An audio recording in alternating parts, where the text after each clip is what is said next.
Después de que me corrieron de una bodega en Iztapalapa, me metí a repartir por aplicaciones. De noche, cuando hay menos competencia. Más peligroso, sí, pero mejor paga. Esa madrugada, poco antes de las 3, me cayó un pedido raro. Era una dirección entre las Américas y Jardines de Morelos, en una calle con alumbrado intermitente y casas en obra negra. El pedido no tenía comida, solo decía: entrega urgente, pago en efectivo, discreción. En la aplicación aparecía como paquete pequeño. No era raro que usaran Rappi o Didi para mandar cosas personales, medicinas, documentos o marihuana, aunque esa última siempre huele. A mí no me importa, mientras paguen. Cuando llegué a la casa, el cliente ya estaba afuera. Era un hombre de unos 50 años, vestido con camisa blanca manchada y pantalón de mezclilla viejo. Fumaba. Me sonrió sin dientes y me dijo: ¿Tú eres Kevin, el repartidor? Asentí. ¿Te interesa una lanita extra? No más es mover una cosa del patio a la camioneta. Te doy 200 más. Acepté sin pensarlo mucho. El tipo parecía raro, pero no amenazante. Además, los 200 pesos extras sonaban bien para una noche tan floja. Me hizo pasar por un costado de la casa, cruzando un pasillo estrecho con paredes manchadas de humedad. El foco del patio parpadeaba. Cuando llegamos, vi la camioneta estacionada atrás, una Windstar vieja y oxidada. En la parte trasera del patio había un bulto cubierto con una lona negra. «Nomás ayúdame a cargarlo, está pesadito», dijo él, y me sonrió de nuevo. «¿Qué es?», pregunté por curiosidad. «Muebles», dijo, muy tranquilo. «¿Y por qué a esta hora?». «Mi sobrina se cambia de casa. Es más fácil de noche, sin tanto chismoso». No quise discutir. Me agaché de un lado de la lona. El bulto era largo, como de 1,80 m, y pesaba. No tenía forma clara, pero al levantarlo noté algo que me hizo tragar saliva. Era más blando de lo que un mueble debería ser. Además, algo dentro se movió levemente con el cambio de peso. «¿Está vivo?», pregunté en voz baja. «¿Qué?». No, se rió. Pero su risa fue seca, forzada. Lo cargamos entre los dos, él por delante, yo por atrás. Al llegar a la camioneta, abrió la cajuela y me pidió que lo pusiera con cuidado, para que no se reviente. No entendí esa parte hasta que vi lo que había adentro. Una hielera industrial con manchas secas de sangre. No era pintura. Lo supe por el olor. El tipo la empujó a un lado y colocamos el bulto encima, cubriéndolo de nuevo con la lona. Cuando cerró la cajuela, me dio los 200 pesos enrollados.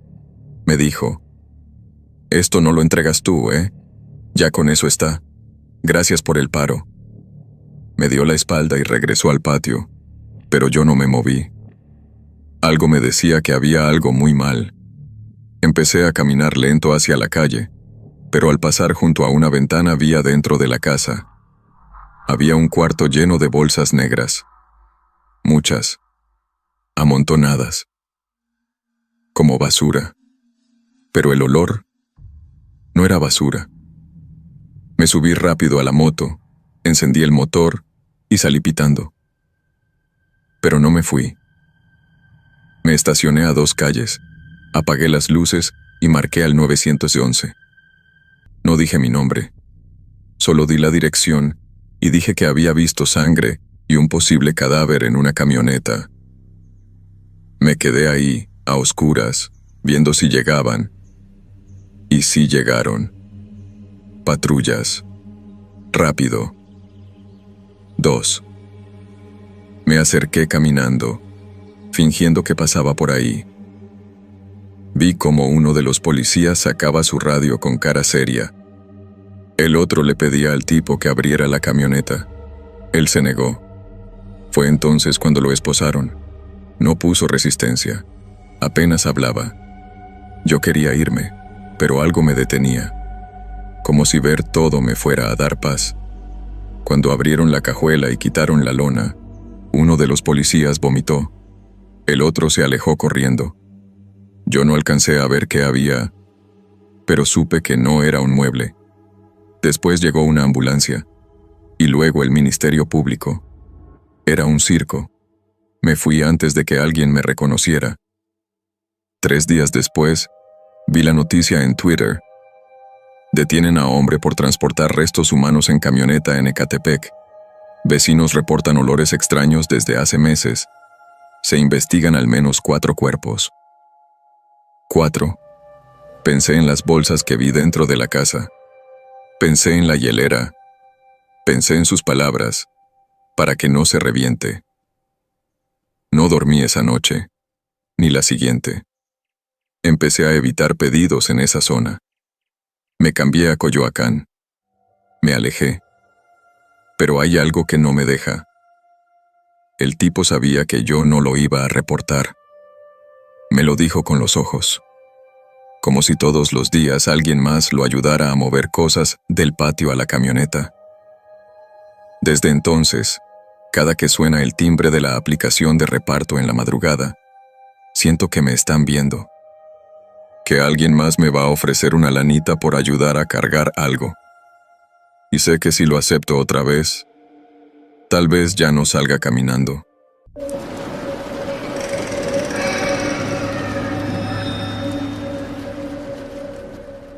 No suelo hacer turnos dobles, pero esa noche nadie más podía cubrir la caseta del fraccionamiento.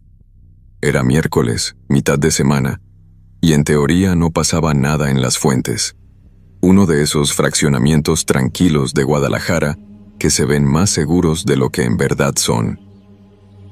Acepté el turno extra porque necesitaba la lana. Además, tenía la ventaja de que desde la caseta se alcanzaba a ver casi toda la calle principal y me podía sentar a gusto con mi café y la cámara del celular prendida para espantar el sueño. A las 2:17 de la mañana, cuando ya estaba cabeceando con los codos sobre la mesa, escuché el chirrido de una cochera abriéndose. El sonido no me alarmó al principio. Hay vecinos que salen tarde o llegan del antro. Pero lo que llamó mi atención fue que el coche, un Nissan gris, salió sin encender las luces. Giró hacia la derecha y se perdió entre las sombras de las calles sin faroles. Revisé la bitácora del fraccionamiento y confirmé que pertenecía a la casa 34. J. Herrera. Hombre solo, unos 40 y tantos, poco social. 20 minutos después, exactos, el coche regresó. Esta vez traía las luces encendidas, pero iba más lento. Alcancé a notar algo en el asiento del copiloto, un bulto envuelto en bolsas negras, grandes, como de basura. No parecía moverse. El tipo bajó el portón eléctrico desde el control dentro del coche, entró y cerró sin saludar ni mirar a la caseta. No quise asumir nada, pero algo no me cuadraba. Tal vez porque era tarde, o porque el silencio de la calle pesaba raro esa noche. Marqué la hora en mi libreta, 2:38 a.m. A las 2:59, el portón se abrió otra vez. Mismo coche, mismo tipo al volante. Esta vez sí me observó al pasar. Me miró directo, sin mover un músculo de la cara, como si estuviera evaluando algo. Me dieron ganas de fingir que hablaba por teléfono, pero solo me quedé sentado, incómodo. Y otra vez, 20 minutos después, regresó con otro bulto. Mis manos ya sudaban. La rutina se repitió 2 veces más antes del amanecer. Ahí fue cuando decidí hacer algo. Tengo 36 años y llevo 10 trabajando en seguridad privada. He visto cosas raras, pero pocas veces he sentido ese vacío en el estómago que me entró esa madrugada. Me repetía que tal vez eran costales de ropa, basura, lo que fuera, pero no era basura lo que vi. Esos bultos tenían forma, y peso.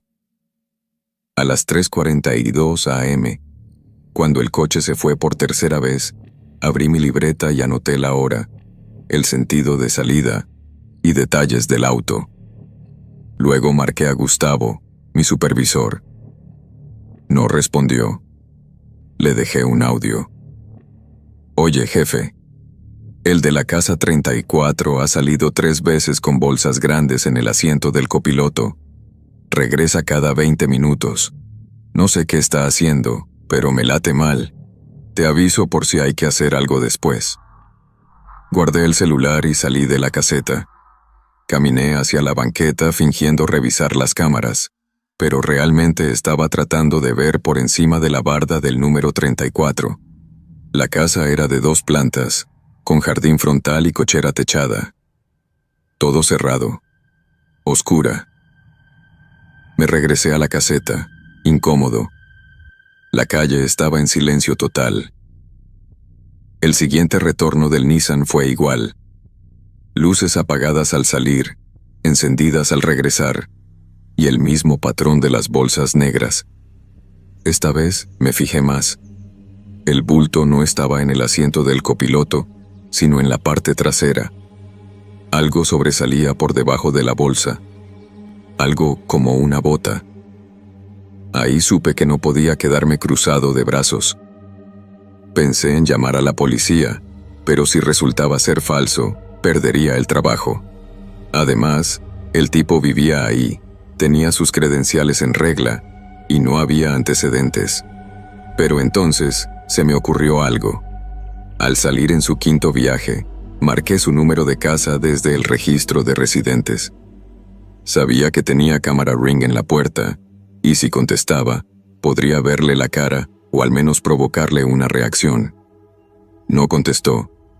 Volvió a los 20 minutos, esta vez más lento que antes. Yo ya tenía abierta la bitácora, fingiendo escribir, pero grababa con el celular bajo la mesa. En cuanto su coche pasó frente a la caseta, levanté un poco el teléfono. Se notaba claramente una bolsa negra grande en la cajuela, mal cerrada, y goteando. Sí, goteaba. Me paré de golpe y salí de la caseta. Me planté frente al coche cuando ya estaba metiéndose a su cochera. Él frenó en seco. Por un momento, nuestros ojos se cruzaron. No bajó el vidrio. Solo apagó el coche. Me acerqué, lento. ¿Todo bien, señor Herrera?, pregunté, fingiendo cortesía. No contestó. Solo encendió de nuevo el auto, retrocedió lentamente y me esquivó. La cochera se cerró detrás de él como una trampa. Me quedé un minuto frente a la casa. Todo estaba en silencio, pero dentro de mí, una alarma sonaba a todo volumen. A las 5:03 volvió a salir. Esta vez aceleró apenas pasó la reja y ni siquiera volteó a verme. Ahora sí llamé a la policía, sin decir que trabajaba ahí. Buenas, quiero reportar movimientos extraños de un auto que entra y sale con objetos sospechosos. Hay goteo de líquidos y bolsas negras. Estoy en Las Fuentes, calle Loma Alta, casa número 34. La operadora me dijo que mandarían una patrulla. No le dije que yo era el vigilante porque quería que llegaran sin avisar. Esperé. 5:23, nada. 5:40, nada. A las 5:52 el coche regresó, pero esta vez no traía nada visible. Solo el conductor. Entró rápido y cerró. 5 minutos después, llegaron los municipales. 2 patrullas. Les hice señas desde la caseta. Se bajaron y me pidieron que repitiera todo. Les mostré el video del teléfono. Uno de ellos palideció al ver el goteo de la bolsa. Intentaron tocar la puerta. Nadie respondió. Rodearon la casa. En el jardín trasero encontraron una puerta de servicio entreabierta. Entraron. Yo no vi nada desde la caseta, pero a los 10 minutos salieron 2 oficiales corriendo, pálidos. Llamaron refuerzos, ambulancias, peritos, más patrullas, y después, el levantamiento de lo que habían encontrado. En el sótano de la casa, Encontraron un cuarto acondicionado como quirófano improvisado. En bolsas negras estaban partes humanas, todas femeninas, frescas. Algunas todavía goteaban sangre. No había documentos, ni identificaciones. Solo un refrigerador lleno de hielo seco y más bolsas. En la mesa, bisturís, pinzas, guantes quirúrgicos y cámaras. Muchas cámaras. Herrera no volvió. Salió en su último viaje y jamás regresó. Las autoridades dijeron que probablemente huyó del estado, que se trataba de un psicópata con conocimientos médicos. Yo aún tengo el video en mi celular. A veces lo veo para convencerme de que no fue una pesadilla. Nunca supe cuántas víctimas eran, tampoco si alguna vez lo atraparon. Al poco tiempo me cambiaron de fraccionamiento, pero cada madrugada, cuando un coche pasa despacio frente a la caseta, el estómago se me revuelve. No duermo bien desde esa noche. A veces me pregunto si el señor Herrera alguna vez supo que lo estaba grabando, o si me dejó vivir porque aún no era mi turno.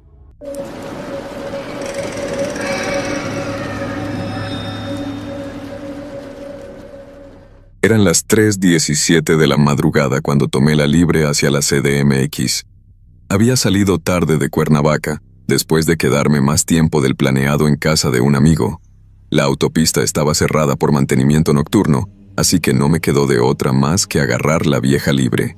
Oscura, solitaria y con ese aire pesado que tienen las madrugadas en zonas de bosque bajo, donde los faros del coche parecen tragados por la niebla tibia que sube del asfalto.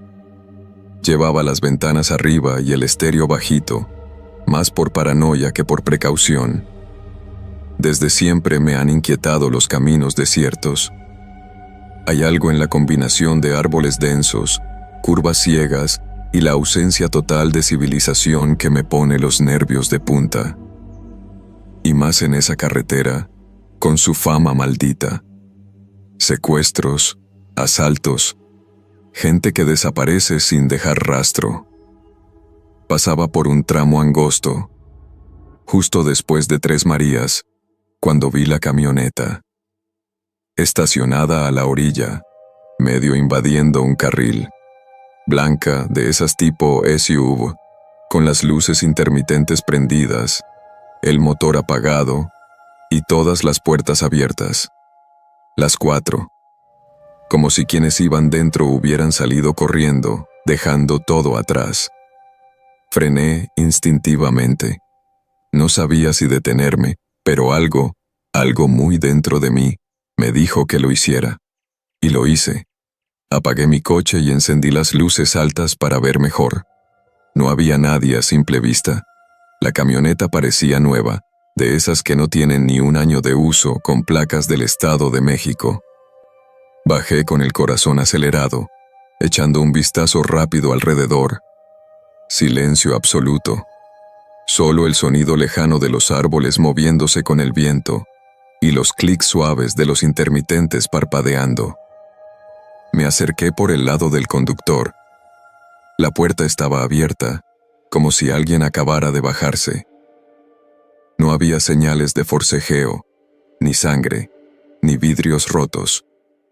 El asiento tenía todavía el cinturón estirado, como si alguien lo hubiera soltado rápido. Adentro, en la consola, había una botella de agua a medio tomar, un celular sin desbloquear y una cartera abierta, con identificaciones visibles. Nombre: Brenda Ramos Vargas. Edad: 33 años. Domicilio: Naucalpan. Pasé a la parte trasera. Había una sillita de bebé instalada, vacía. En el suelo, una cobija de niño doblada con cuidado y una mochila con dibujos de dinosaurios. Todo parecía normal, excepto que no había nadie. Entonces escuché algo. Un sonido seco, leve, como un golpe contra el metal. Venía del otro lado de la camioneta. Rodeé con cuidado, conteniendo la respiración. Pensé en regresar al coche, pero mi curiosidad me ganó.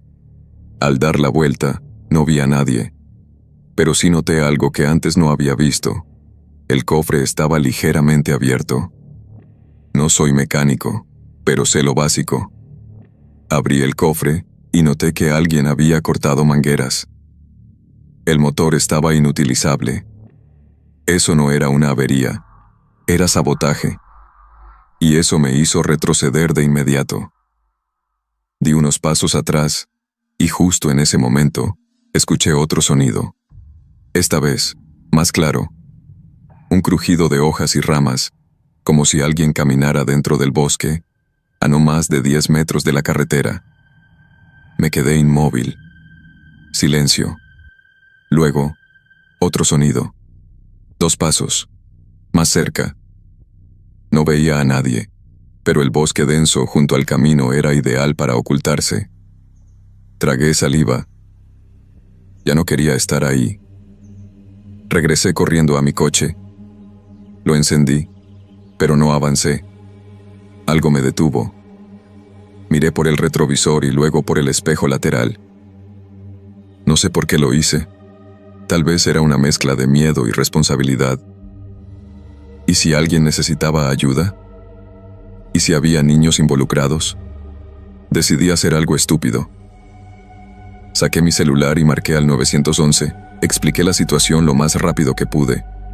Me dijeron que una patrulla iba en camino, pero que tardaría, que no me bajara, que me mantuviera alejado. Colgué. Y entonces, algo se movió dentro de la camioneta. No fue un ruido fuerte, ni dramático. Fue sutil, un movimiento de sombra en el asiento trasero. Alumbré con la linterna del celular. Vi algo. Alguien. Era un niño, tal vez de 4 o 5 años.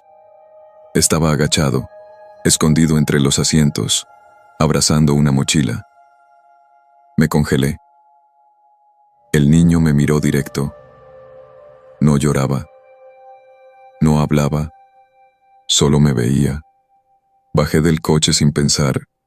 Me acerqué despacio. ¿Estás bien?, le pregunté. No respondió. Solo me extendió la mano, como si quisiera que lo sacara de ahí. Fue en ese momento que vi algo más. Detrás del niño, en el suelo del coche, había algo cubierto con una chamarra. Me incliné. Era un brazo, el brazo de una mujer, sin movimiento. Sentí un vacío en el estómago. Levanté la chamarra con cuidado. Estaba muerta. Tenía un disparo en la sien. No había sangre visible porque la chamarra había absorbido la mayor parte. El niño seguía ahí, inmóvil. Lo tomé en brazos y corrí a mi coche. Cerré con seguro, encendí las luces y aceleré. Estaba temblando. No sabía qué hacer.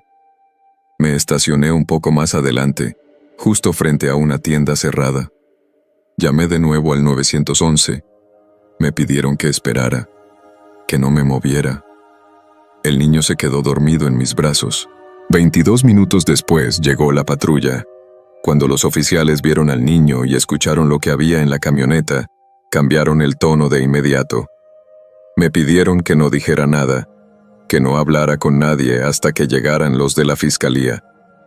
Uno de ellos me dijo, en voz baja, «Esto tiene que ver con algo pesado. No diga más, por su bien». El niño fue llevado en una ambulancia. A mí me pidieron que los acompañara a declarar. Me tuvieron en el MP de Cuernavaca hasta mediodía. Nunca supe qué pasó exactamente. En las noticias no salió nada, ni un solo reporte. La camioneta no fue mencionada en ningún medio. Intenté buscar el nombre de Brenda Ramos, pero desapareció de internet como si nunca hubiera existido. Desde entonces, cada que tomo esa carretera, miro con recelo cualquier vehículo detenido. Y siempre acelero al pasar por ese tramo.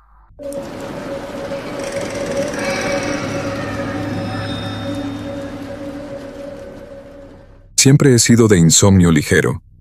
Puedo dormirme a las 11 y despertar a las 3 por una gota que cae mal del fregadero. Esa madrugada, Me desperté por un mensaje de mi hermana. ¿Puedes subirle una caja a mamá cuando vayas mañana? Está en mi cajuela.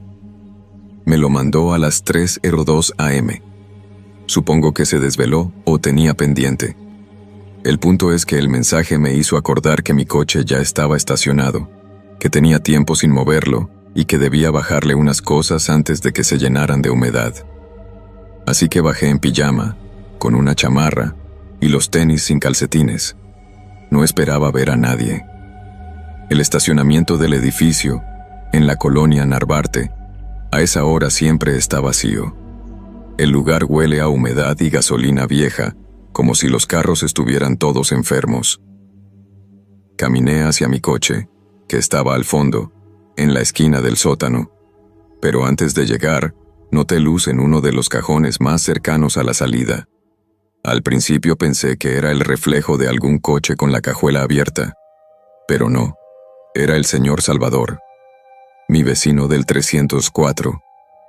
Estaba de espaldas, arrodillado junto a su auto, limpiando la cajuela con una garra blanca empapada en cloro. Había una cubeta a su lado, y hablaba. No conmigo, solo. No alcancé a entender bien qué decía. Movía los labios rápido, entre dientes, como si rezara o discutiera en voz baja. Cada tanto miraba hacia dentro del coche y restregaba más fuerte, como si quisiera borrar algo más que suciedad. Me detuve, instintivamente, detrás de una columna. No sabía si saludarlo, si hacer como que no lo vi, o simplemente regresar por el elevador. Pero algo no cuadraba. Su coche, un Chevy blanco modelo viejo, no era precisamente una joya. Siempre tenía polvo, pintura cuarteada y las placas vencidas. ¿Por qué lo limpiaba a esa hora y con tanto afán? Me asomé un poco más. La cajuela estaba completamente abierta. Dentro, el tapizado había sido arrancado. Solo quedaba el metal desnudo, con manchas oscuras por todos lados. No eran de grasa. No olían a aceite. El cloro no las había quitado del todo. Salvador se puso de pie de golpe y murmuró algo en voz más alta. Eso no fue mi culpa. Eso fue un error. Yo solo lo acerqué. Yo no lo hice. Me escondí por reflejo conteniendo la respiración. Mi corazón se me fue al cuello. Cuando me atreví a volver a mirar, ya no hablaba. Estaba de pie, con los guantes puestos, mirando hacia el pasillo del fondo, justo donde estaba mi coche, justo donde yo me dirigía. Me agaché y me deslicé tras la columna. No tenía sentido que me escondiera, pero algo en su postura me decía que no debía ser visto. El tipo no se movía. Parecía escuchar algo. Apagué la pantalla de mi celular para que no se reflejara luz. Empecé a retroceder, paso a paso, en silencio. Entonces oí su voz de nuevo, pero más tranquila. Ya casi. Solo falta limpiar eso. Luego, a ver qué hago contigo. Congelé la espalda. ¿Contigo? ¿Estaba hablando con alguien? ¿O con algo que estaba en la cajuela? Miré otra vez. La cubeta estaba llena de agua ya oscura, mezclada con cloro. El trapo blanco ahora era gris. Salvador tenía manchas en el pantalón. No eran nuevas.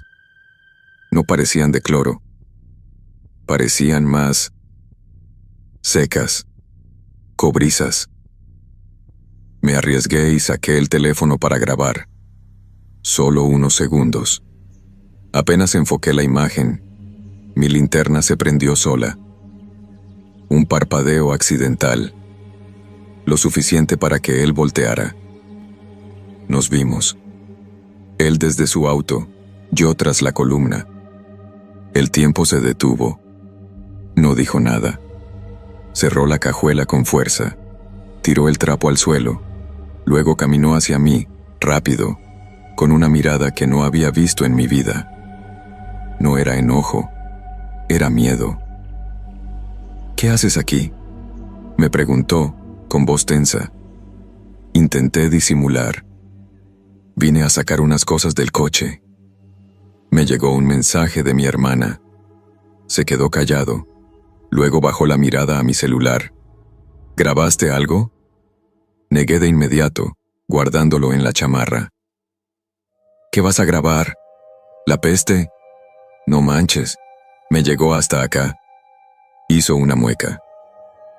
Derramé caldo de pollo. Se echó a perder. Por eso vine a limpiar. No quería que se impregnara. Asentí, fingiendo normalidad. Me moví hacia mi coche. Él no se fue. Se quedó ahí, viendo que entrara y prendiera las luces. Yo saqué la caja que iba a sacar desde el principio, temblando, esperando que se largara. Pero no. Se quedó quieto, mirándome. Hasta que le dije, ¿todo bien? Me sonrió, sin que sus ojos sonrieran. Sí, pero ya no bajes a esta hora. Está muy solo. Asentí. Me metí al elevador con la caja. Subí. Cerré la puerta con doble seguro y revisé el video. Solo se veían unos segundos. Salvador de espaldas, limpiando. Un bulto envuelto en una lona oscura en la cajuela. Un movimiento leve. Como si se desinflara. No dormí.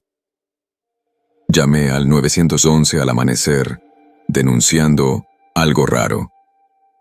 No me pidieron video. No vinieron. Solo tomaron nota. A las 10 a.m., vi a Salvador salir del edificio, con su coche. La cajuela ya cerrada. Pasó frente a mí.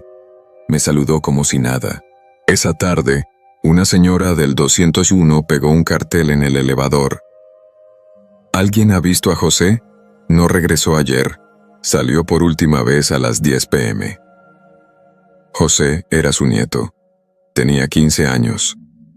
Bajito, flaco. Lo había visto varias veces ayudando a Salvador con las bolsas del súper. No dije nada. No podía probar nada. El coche de Salvador no ha vuelto desde ese día. Tampoco él. El edificio ya no huele igual, pero cada vez que bajo al estacionamiento, a cualquier hora, me parece que el cloro aún flota en el aire. Y desde entonces ya no dejo mi coche en el sótano. Prefiero buscar lugar en la calle, aunque esté más lejos, aunque me multen, aunque sea Narvarte. Prefiero eso, a volver a verlo limpiar.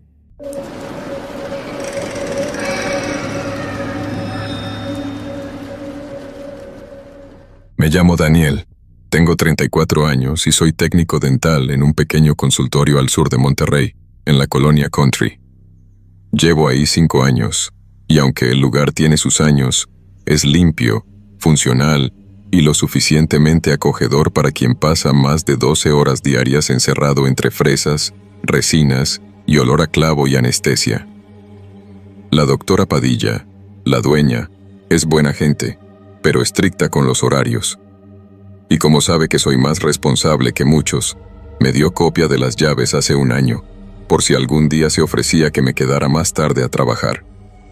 Lo que no esperaba era usar esas llaves para dormir ahí. Todo fue por un corte de agua en mi departamento. Sin poder bañarme, sin verse funcionando, decidí quedarme esa noche en el consultorio. Llevé una cobija, un tupper con arroz y pollo, y mi laptop para ver algo antes de dormir. Cerré con seguro, apagué luces, excepto la del área de recepción, y me acosté en el sillón largo del pasillo. Eran cerca de las 11:30 p.m. Me dormí con los audífonos puestos, sin imaginar que esa noche terminaría marcada para siempre en mi cabeza.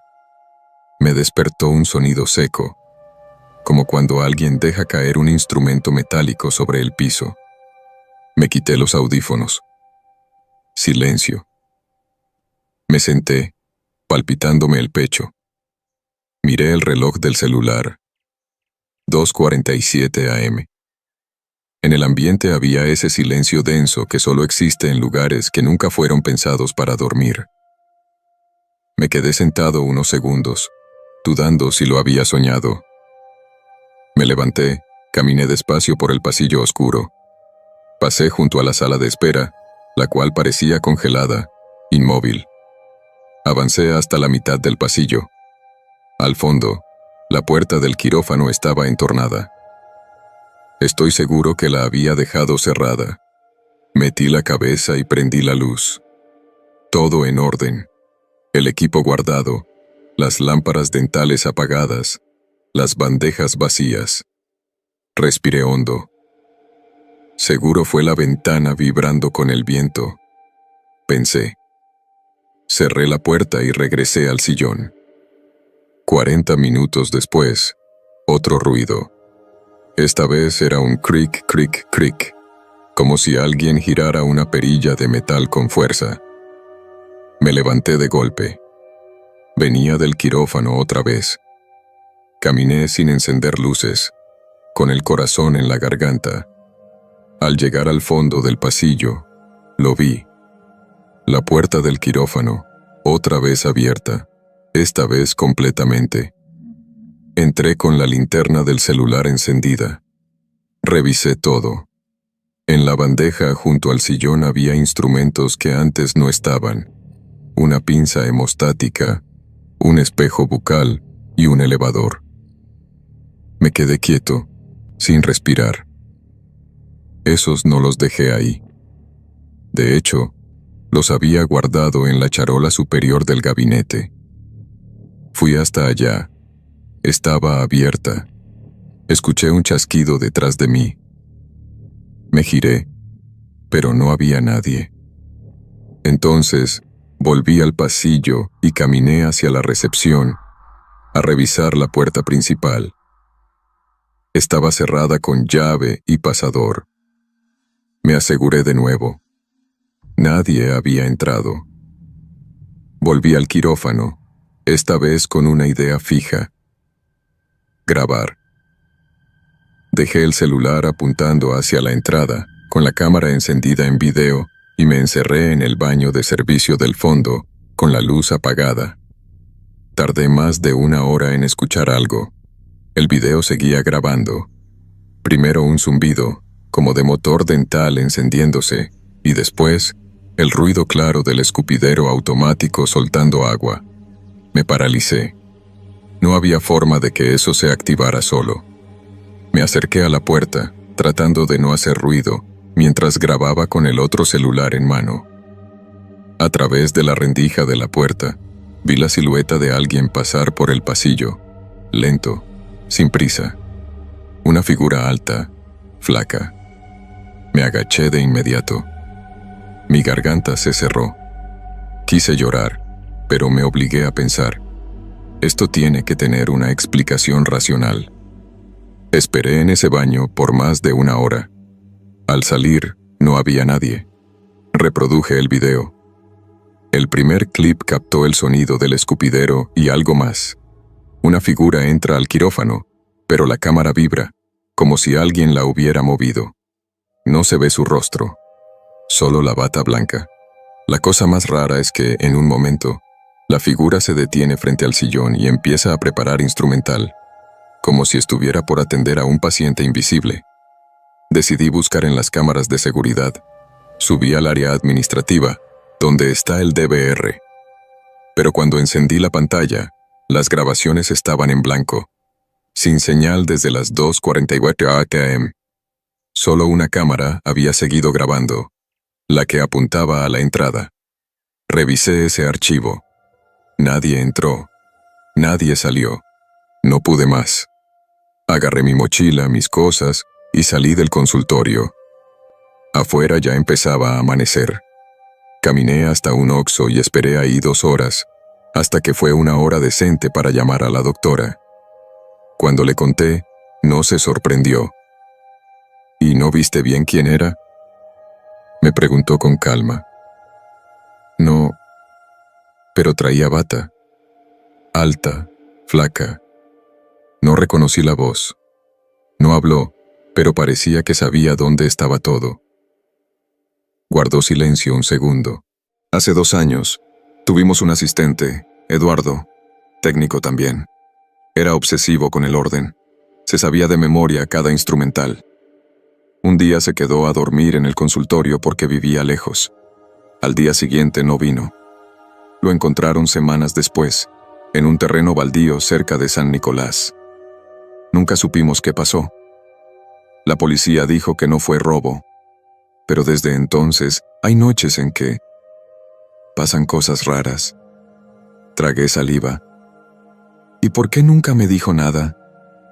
Porque nunca te habías quedado a dormir. No volví a quedarme en el consultorio. Nadie más lo hace. Nunca supimos quién activó los instrumentos esa noche, ni cómo movieron las cosas sin abrir puertas. A veces pienso que lo imaginé, otras, que alguien tiene una copia de la llave. Pero cuando reviso el video, que todavía guardo, y veo esa figura preparando instrumental en plena madrugada, no puedo evitar preguntarme, ¿de verdad estaba solo esa noche?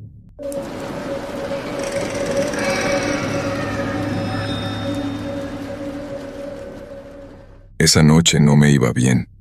La neta, llevaba 3 días sin pegarle al sueño, y me temblaban las manos del café frío y la ansiedad. Pero el muro de Doctor La Vista llevaba semanas llamándome.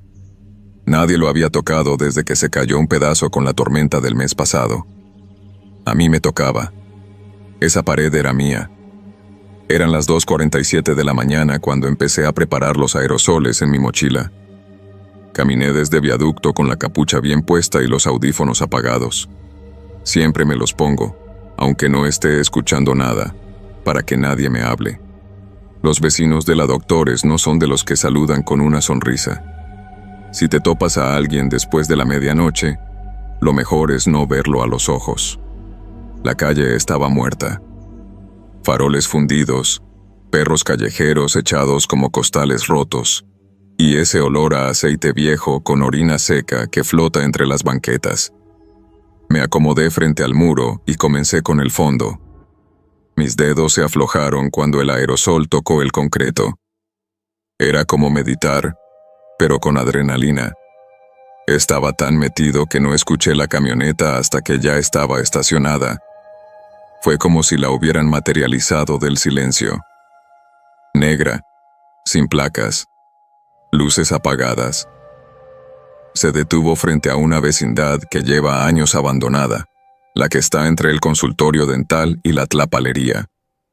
La conozco bien porque un compa se metió una vez a dormir ahí y salió sin cartera. Pero eso no fue nada comparado con lo que vi esa noche. Primero pensé que era un operativo o algo así, porque los tipos salieron rápido, con una coordinación rara. Eran 3. Uno gordo con chamarra de mezclilla, otro delgado con gorra blanca, y el tercero, no lo vi bien, solo que se quedó en la camioneta. Abrí tantito los ojos, pero me agaché tras un bote de basura oxidado para no hacer ruido. Lo siguiente fue el portazo. Del asiento trasero sacaron a un hombre, flaco, con los pies encintados y la boca tapada con lo que parecía una franela oscura. No gritaba, pero sus ojos se movían como si quisieran salirse de la cara. Lo tenían controlado, y aún así se veía como si quisiera morirse antes de entrar a ese lugar. Me quedé helado. Mis dedos temblaban, y apreté tan fuerte la lata que se me resbaló.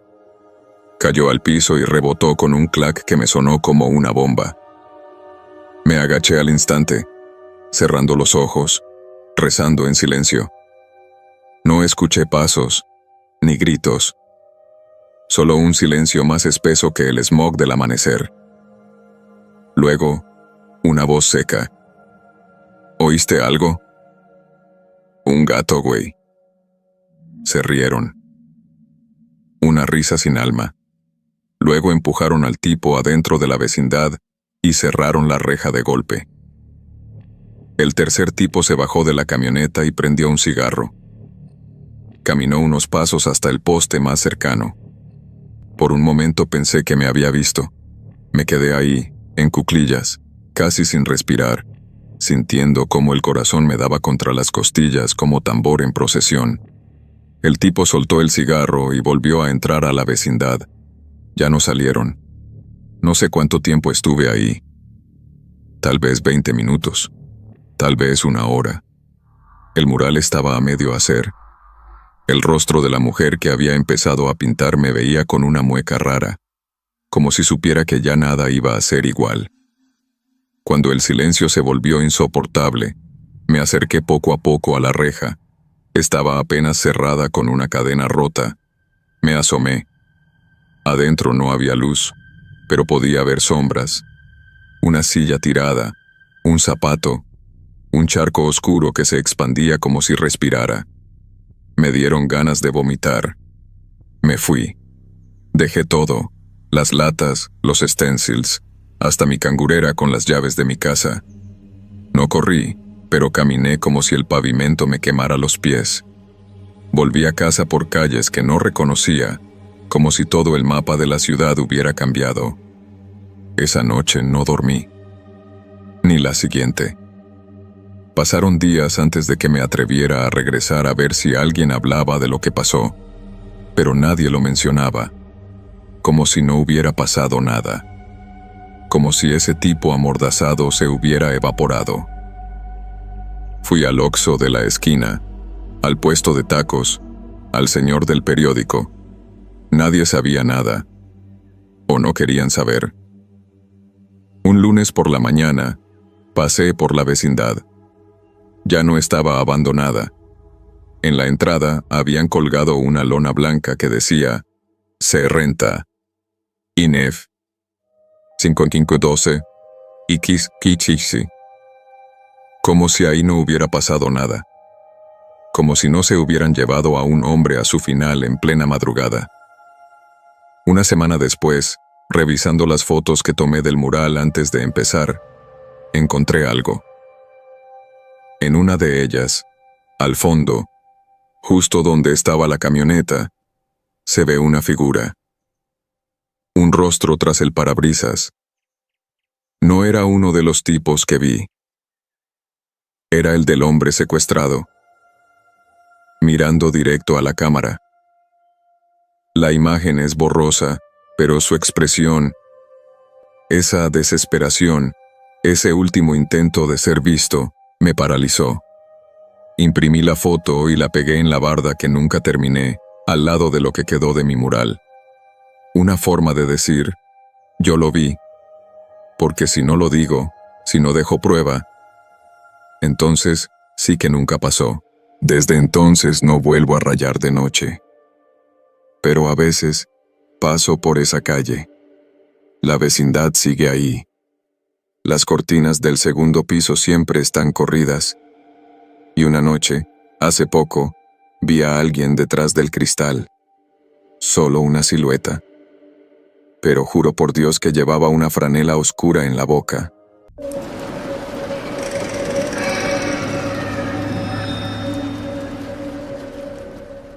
No era la primera vez que dormía en un motel de paso. Soy vendedor de refacciones automotrices y viajo constantemente entre ciudades del Bajío. Esa noche, no tenía pensado quedarme en León. Mi plan era llegar hasta Irapuato, pero a mitad del camino me ganó el sueño y el cansancio. Llevaba 17 horas en carretera, tragando polvo, calor y Coca-Cola caliente. En la zona industrial de León encontré un motel con luces neón apenas encendidas. No tenía nombre, solo un letrero que decía: Habitaciones 320B. Discreción total. Me bastaba. Pedí una habitación sencilla. No tenía ánimo para revisar si las sábanas estaban limpias ni para mirar mucho el lugar. Estacioné el carro en el cubículo.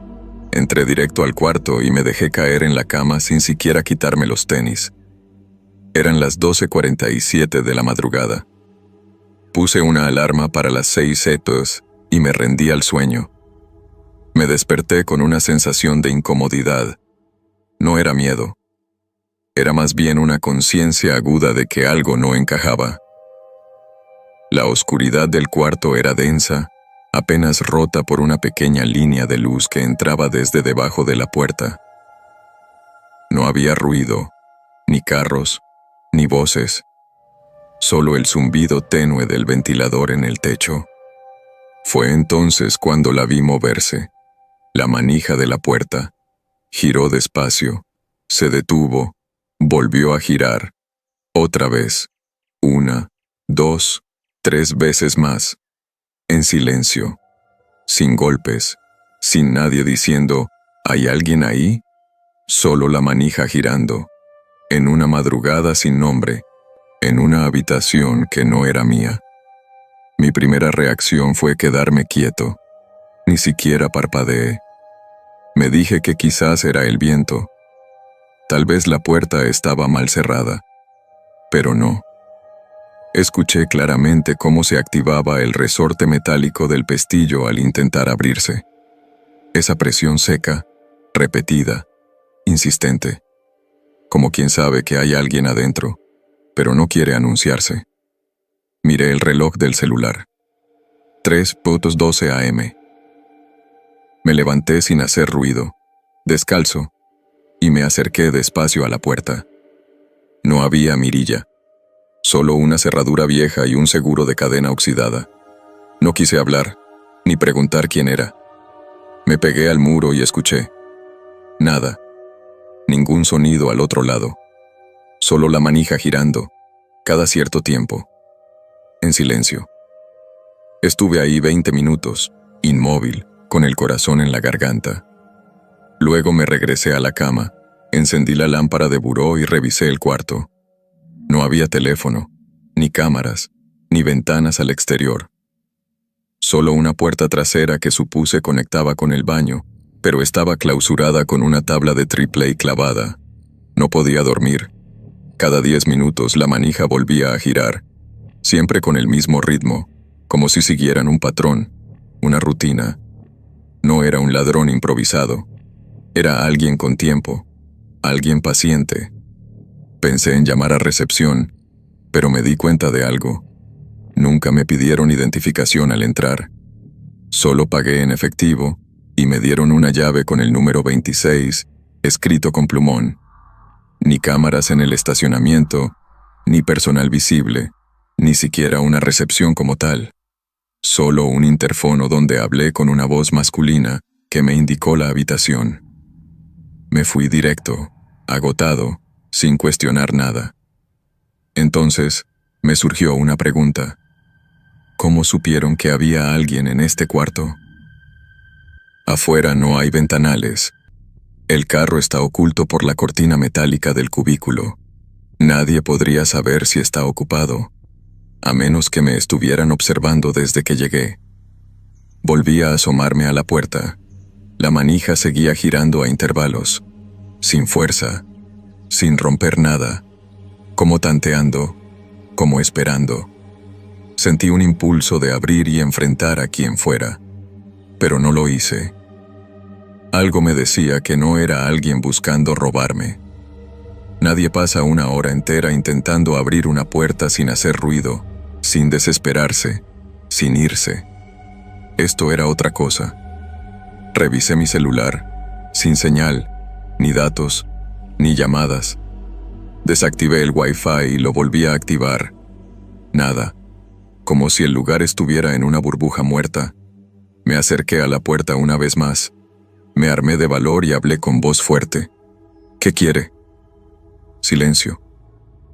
Ya llamé a la policía. Mentira. Pero era algo. Nada. Ni un paso. Ni un susurro. Solo la manija girando, otra vez. 3:58 a.m. Me puse una chamarra, guardé mis cosas en silencio y me acerqué al seguro de cadena. Lo levanté con cuidado. Quería abrir de golpe, encarar a lo que fuera que estuviera allá afuera. Me detuve. Conté hasta 3. Inspiré hondo. Y cuando abrí, nada. El pasillo estaba vacío. Luces verdes parpadeando en el techo. Olor a humedad. Solo el eco de mi propia respiración. Me asomé con cautela hacia ambos extremos. Ni un alma. Pero entonces vi algo. En la pared, justo frente a mi puerta, Había una cámara pequeña, como de vigilancia doméstica, colgada con cinta gris. No profesional, casera. Y encima de ella, pintado con plumón, un número. 26. Era mi cuarto. Alguien me estaba observando. Sabía que estaba ahí. Sabía que estaba despierto. Y estaba jugando conmigo. Volví al cuarto. Cerré con el seguro. Fui al baño y vomité. El asco no era por lo que había visto. Era por la sensación de que había sido elegido. Pasaron 15 minutos sin que la manija se moviera. Me senté en la cama, temblando, y entonces escuché algo nuevo. Un susurro.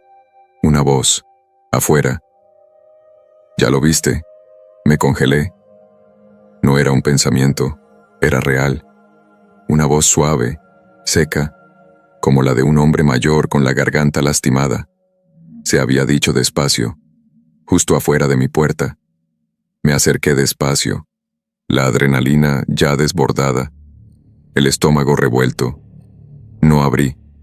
Me limité a mirar por la rendija inferior, desde el piso.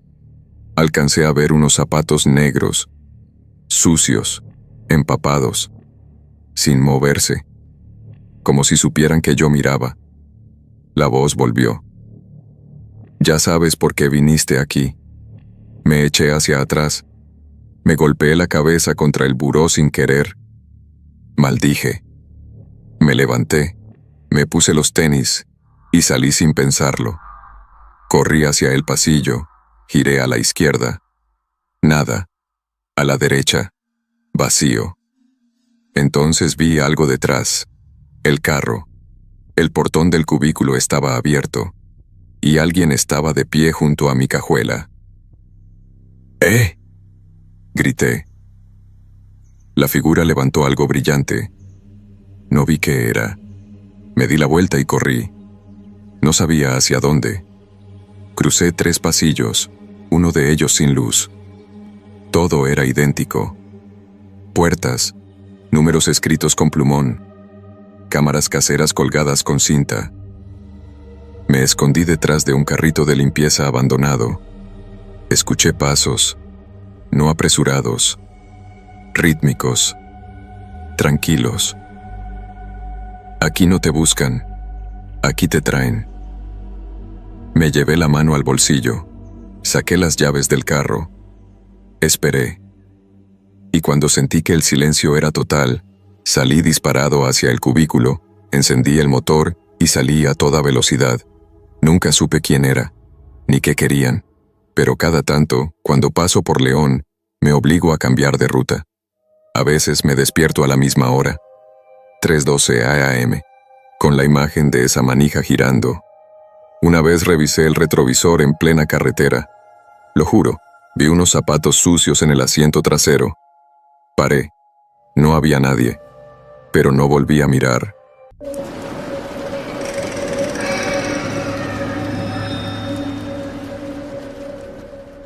No sé exactamente cuándo empezó, pero hace meses que el insomnio se me instaló como una maldición. No hay pastilla ni té que me saque del insomnio crudo, ese que te deja atrapado en una conciencia a medias, como si tu cuerpo estuviera despierto, pero tu mente siguiera atrapada en una pesadilla sin forma. Esa madrugada, como tantas otras, decidí salir a caminar. Vivía en la colonia Independencia, una de esas zonas que de día parecen tranquilas, pero de noche se transforman en un tablero extraño donde cada sombra podría ser una amenaza.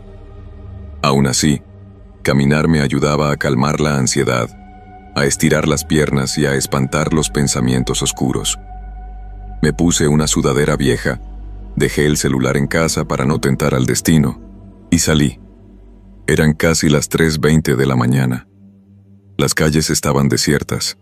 Solo el rumor lejano de un camión que iba rumbo al centro de carga de Otay, el ladrido ocasional de un perro y el zumbido constante de los focos de la calle marcaban el ritmo de la madrugada. Me fui por la calle Baja California, después crucé hacia la Ignacio Allende. No tenía rumbo, solo caminaba. Lo hacía seguido. 1 hora, 2, hasta que me dolieran los pies o se asomara el primer tono azul del amanecer. Pero esa madrugada fue distinta. A la tercera cuadra noté una sombra detrás de mí. No un bulto sospechoso ni alguien corriendo. No. Era una silueta quieta, en la esquina contraria. Alta, con una capucha o algo que le cubría la cabeza. Pensé que era paranoia, así que no le di importancia. Crucé la calle como si nada. Avancé, doblé en la calle 11. La figura también cruzó. No rápido, no agresivo, solo en silencio. A mi ritmo, como si simplemente le gustara el mismo camino que a mí. Pero después de 4 cuadras, ya no parecía coincidencia. Seguí caminando, ahora en un intento torpe de hacer tiempo, de ver si realmente me estaba siguiendo. Hacía frío, pero empecé a sudar.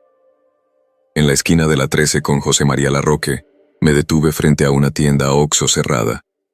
Fingí mirar algo en el suelo, una colilla de cigarro, un papel. De reojo, vi que la figura se paraba a mitad de cuadra. No avanzaba, no retrocedía. Esperaba. Tenía esa quietud tensa que solo he visto en animales antes de atacar. Me di cuenta de que estaba solo, sin nadie a quien acudir. Me pregunté si debía correr. ¿Pero correr a dónde? ¿Y si solo estaba proyectando miedos? ¿Y si era un vagabundo buscando sombra? Decidí caminar más rápido. Doblé en la 14, rumbo a la secundaria vieja que estaba abandonada desde el temblor del 2010. Me pareció que si lograba entrar ahí podría esconderme un rato y dejar que pasara. Pero cuando doblé la esquina y miré hacia atrás, el tipo seguía ahí, 20 metros atrás. No hablaba, no apuraba el paso. Caminaba como si tuviéramos un pacto tácito de distancia. Al pasar junto al portón de la escuela, noté que la reja estaba mal cerrada. Forcé un poco y me colé. Entré al patio, aún con el eco de mis pasos en el concreto sucio. Me escondí detrás de un montículo de sillas rotas y grafitis. Pasaron 5 minutos. 10. Silencio. Pensé que me había librado. Asomé la cabeza por la reja entreabierta. No había nadie en la calle. Me sentí estúpido, como un niño asustado por su sombra. Volví a salir, un poco más tranquilo, aunque el corazón seguía golpeando en las costillas. Decidí regresar a casa. Tomé la ruta larga para no volver por el mismo camino, pero en la esquina de la 15 con Baja California, cuando pasé frente a una casa con portón oxidado, lo vi otra vez. Parado. Al otro lado de la calle. El mismo tipo. Alto. Silencioso. Como si nunca se hubiera movido de ahí. Como si supiera dónde iba a estar yo. Esta vez lo vi más de cerca. No tenía gorra. Era una especie de pasamontañas delgado, de esos que dejan ver solo los ojos. Me paralicé. No podía ver si traía algo en las manos. Solo se me quedó viendo. Unos segundos. Y después avanzó. No corriendo. Caminando. Siempre caminando. Crucé la calle y empecé a caminar también, pero más rápido. Pasé por el taller mecánico que olía a aceite viejo, por la farmacia abandonada con el toldo descolgado. Empecé a sudar, a sentir las piernas pesadas. A cada cuadra volteaba. El tipo seguía ahí. No se acortaba la distancia, pero tampoco aumentaba.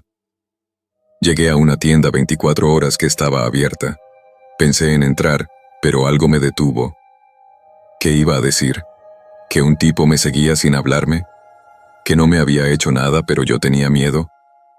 Sentí que no me iban a creer. O peor, que si entraba él también lo haría. Y entonces sí pasaría algo. Así que seguí. 10 cuadras. Cada esquina que doblaba, ahí estaba. Siempre detrás, en silencio. Ni un susurro, ni una palabra, ni una amenaza. Solo pasos. Me metí entre calles más estrechas.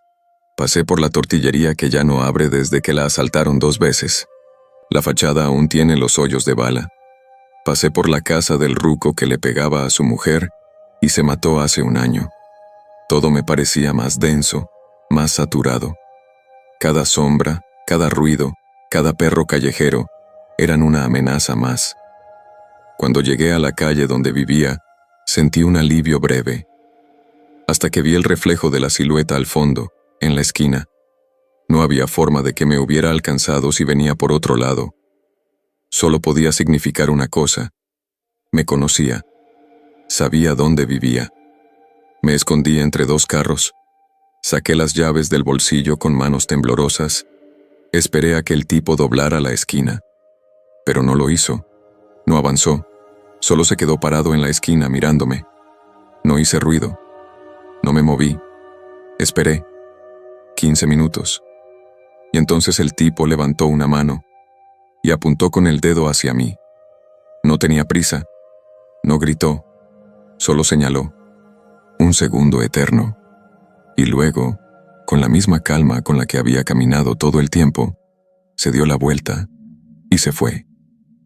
Desapareció por la calle como si fuera parte de la noche misma. Esa noche dormí con un cuchillo en la mano.